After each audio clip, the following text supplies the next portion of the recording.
สบายดีทุกท่านจากช่องอาริกาเคจโนและช่องสมุนตรีวีจโนถ้าท่านได้ชอบคลิปนี้กรุณากดไลค์กดแชร์กด Subscribe กดกระดิ่งแจ้งเตือนให้แก่ช่องอาริกาเคจโนและช่องสมุนตรีวีจโนขอขอบใจ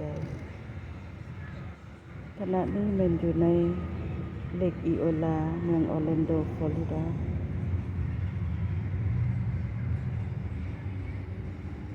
อยู่ในใจกลาง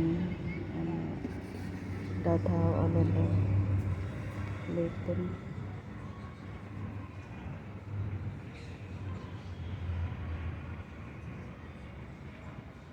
มันนี่บ่ได้ไปหลอกทัวร์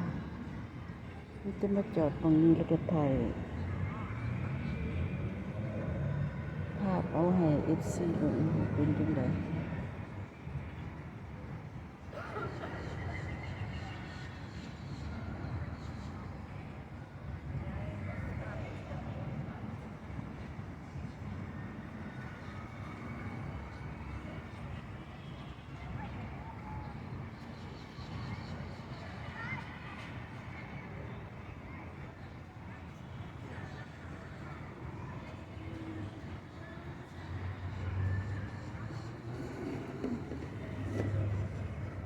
แค่น้อยเท่านี้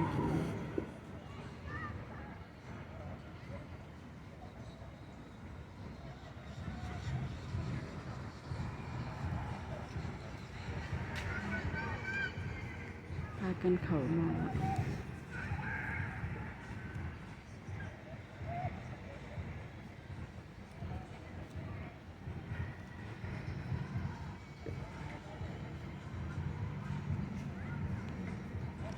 จอด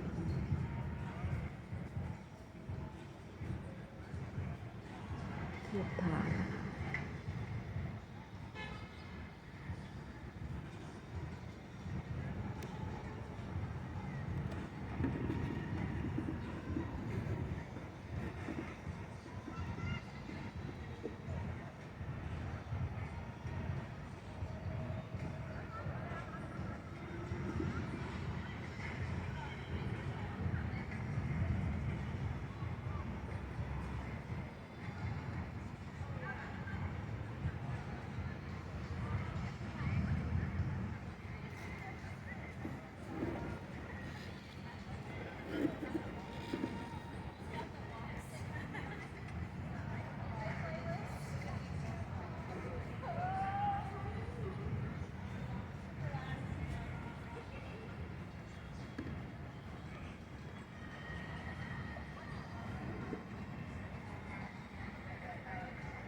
นั่นก็เป็นสองหลังสีฟ้ามันก็เป็น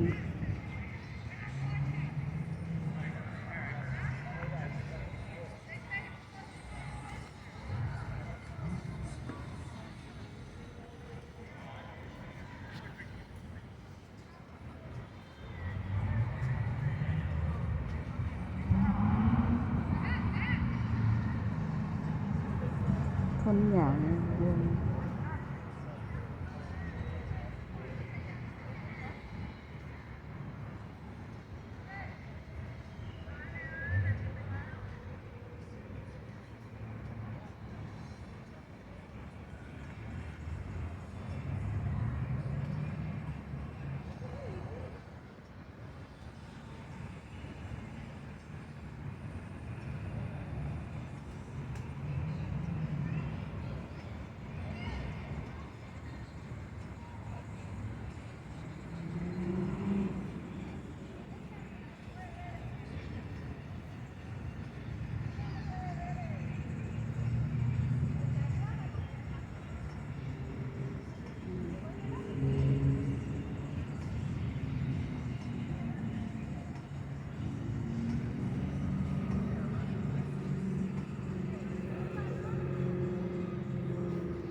ถ้าท่านใดชอบคลิปนี้กรุณากดไลค์กดแชร์กด Subscribe ให้แก่ช่อง